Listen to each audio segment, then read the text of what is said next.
Hello and welcome to my channel. My name is Venus and today I am doing my April wrap-up.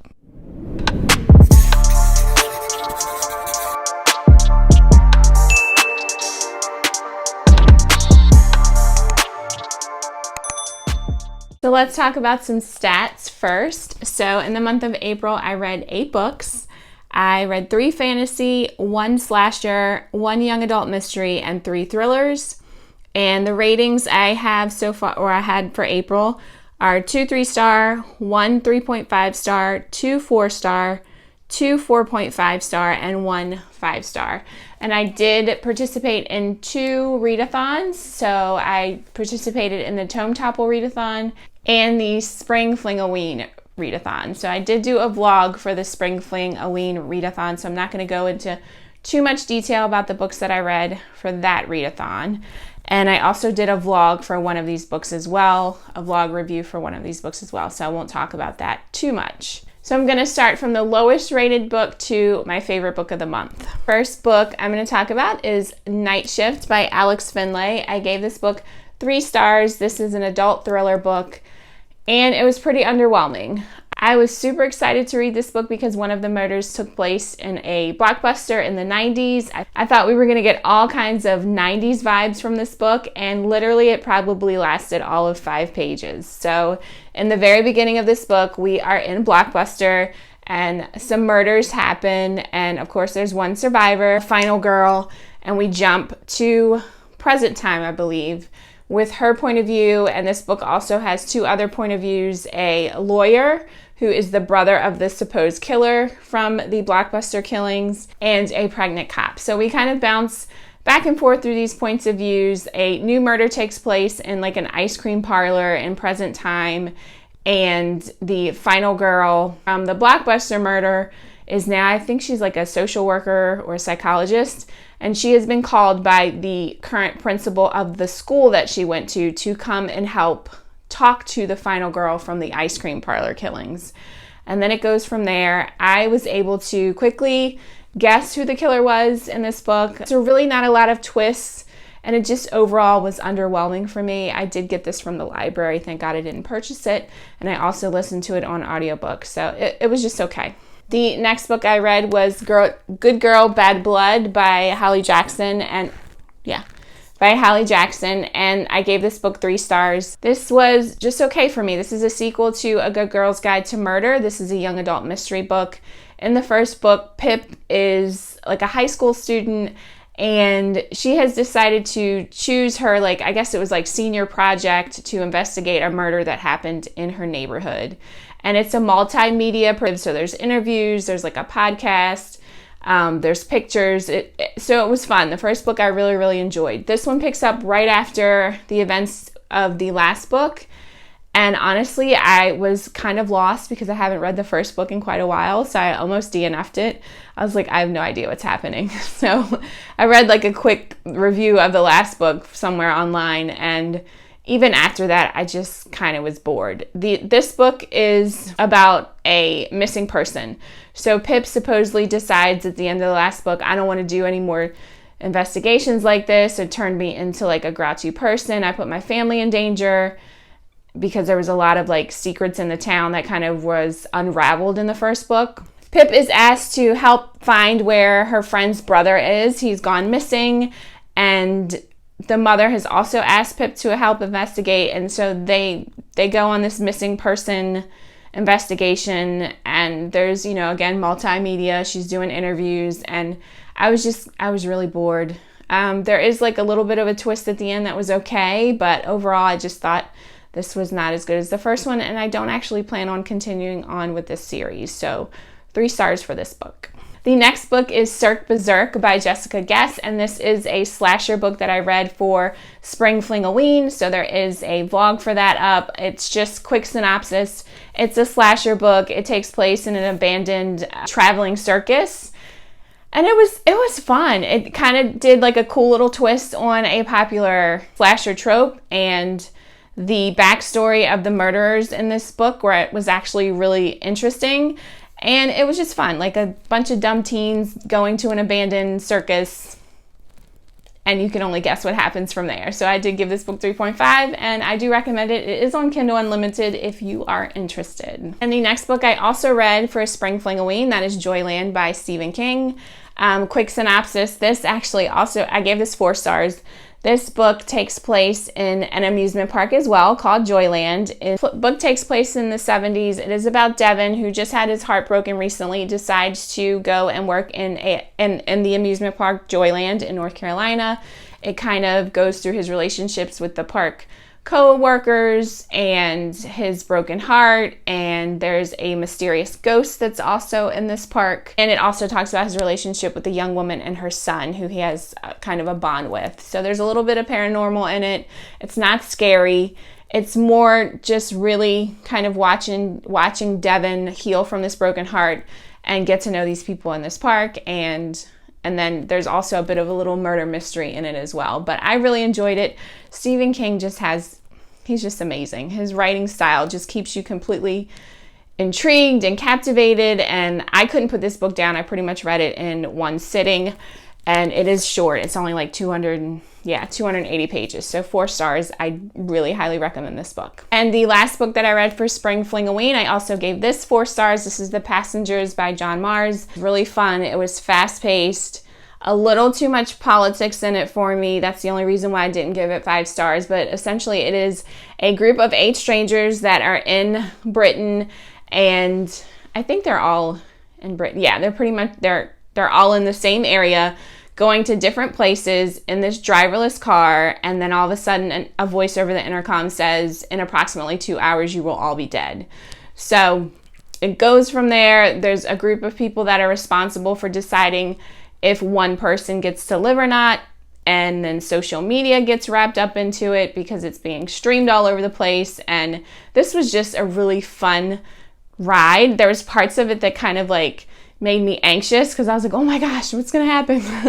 But yeah, I really enjoyed it. The audiobook is really excellent. I can't remember if there's a different cast of voices or if the narrator just does really well at changing his voice for each character, but it was a great audiobook, and I got through. I cannot talk today. I got through this pretty quickly as well too. So the next book that I read was City of Brass by S.A. Chakraborty, and this was one of my choices for the Tome Topple readathon.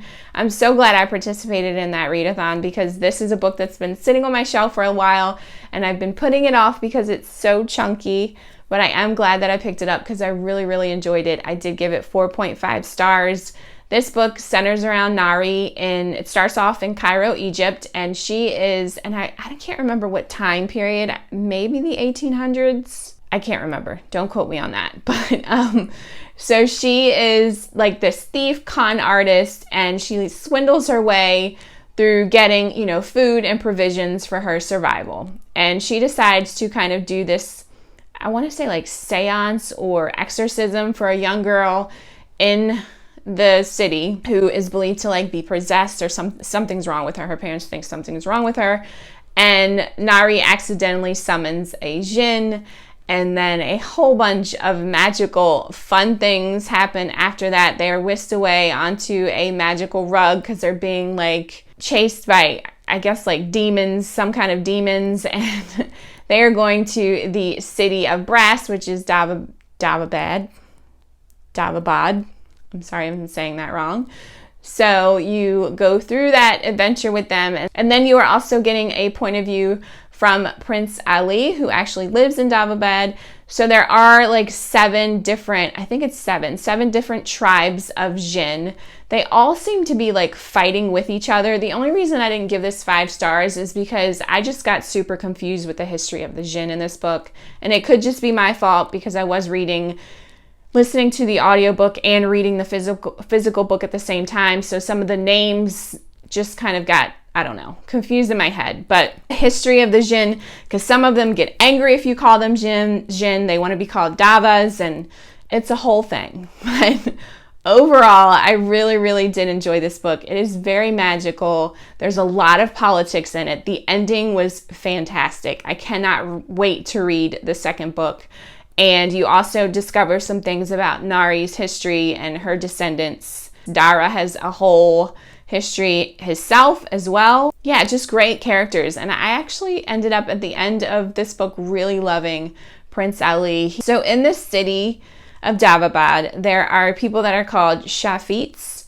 So they are half jinn and half human.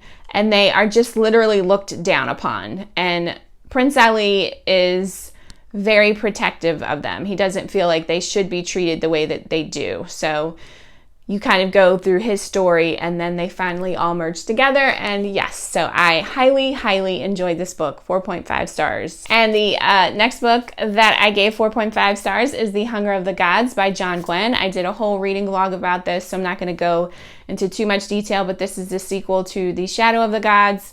It is fantastic. It is Norse inspired, high fantasy, epic fantasy, and I mean, look at this cover. I don't mind opening that. It's gorgeous. Oh, I love this book. I love this book so much. I actually had an ARC of it and I needed to have the physical copy. So yeah, Norse inspired, high fantasy. It continues from the first book. The first book had like 3 points of view. I think this one had 5, and I loved all of them. It was a book where I never got bored with any of the points of view that came into the story. Like, it just kept propelling it forward. There's lots of action, and I just can't talk enough about this book. So highly recommend it. Check out my vlog if you want to hear more about it. But yes, so 4.5 stars. The only reason I did not give this 5 stars is because there was a little tiny bit of some pacing issues for me, but other than that, it was fantastic. And my 5-star book for the month of April was 11/22/63 by Stephen King. This book was fantastic. It is massive, and I've been so intimidated to read this book. It's been sitting on my shelf forever. And thank you, Tometopple Readathon, for getting me out of my comfort zone and finally picking this book up. This has quickly jumped to the top of my favorite Stephen King books. So this book is about Jake, who is in present time, or whenever this book was written, I think like 2010 or 11. And he has a friend that owns a diner. His name is Al. And he goes to Al's diner, and one day they're sitting there, and Al comes out looking much older than what he previously looked like 10 minutes before. So Jake quickly discovers that there is a portal in the diner that takes you back to the 1950s. Al has asked Jake to continue on his quest to stop the assassination of JFK. And he's decided that if the assassination of JFK doesn't happen, then the future of the world is just going to be a much better place. So Jake does like a trial run, and he goes into the late 50s, and he also tries to change the course of something tragic that happens to one of his students in his class. Jake is a teacher, and it works. The cool thing about this portal is that when you go through it, you continue to age. But when you come back through the portal, it's only been like 2 minutes. And when you go through the portal, if you come back to current time and decide to go back through the portal, you've undone everything that you did previously. So it's almost like getting multiple chances to try to, I guess, fix things. But in true Stephen King style, the past does not want to change. It is going to try to fight you the entire way. So Jake goes through all kinds of obstacles during his almost 5 years of living in Texas. Well, he lives in a couple places during the 5 years that he is in the past, but mostly spends his time in Texas. And the amazing thing about this story, because it's huge, I was like, oh my gosh, this is gonna be so boring. It is not.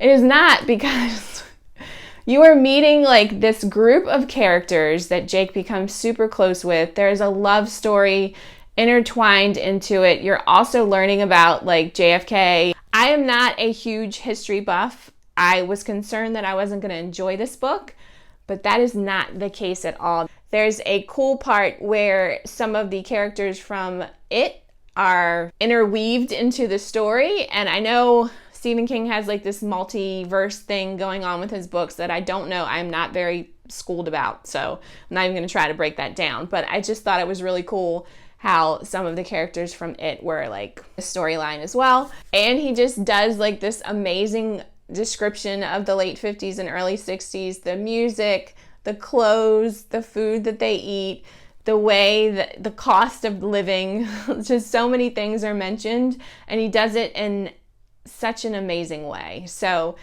I absolutely love this book. It was fantastic. I highly recommend it. Don't let the size scare you. The audiobook is fantastic as well. I kind of bounce back and forth from the audiobook to the physical book, and it just, the ending was amazing. I cried my eyes out. Get your tissues ready if you decide to read this book. Let me know in the comments if you've read it. Did you enjoy it? Is it worth being this long? Of course, there's some parts where, it could have been trimmed a little bit, but overall, this was a fantastic book.